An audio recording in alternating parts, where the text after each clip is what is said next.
Hello hello साथीहरू नमस्कार। आज चाहिँ म चिकन रोस्ट बनाउन गइरहेको छु। चिकन रोस्ट बनाउनको लागि 1 केजी चिकन लिए।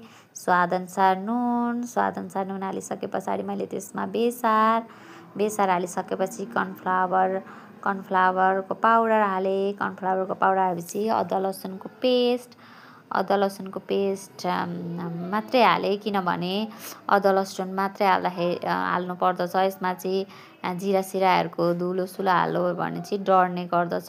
त्यसै कारणले गर्दा हामीलाई चाहिँ तिल असाध्यै मनपर्ने भएकाले र तिल चाहिँ रोस्टमा हाल्दा अति नै मिठो हुन्छ। त्यसैले हामीले त्यसमा मजाले तिल हाल्यौँ।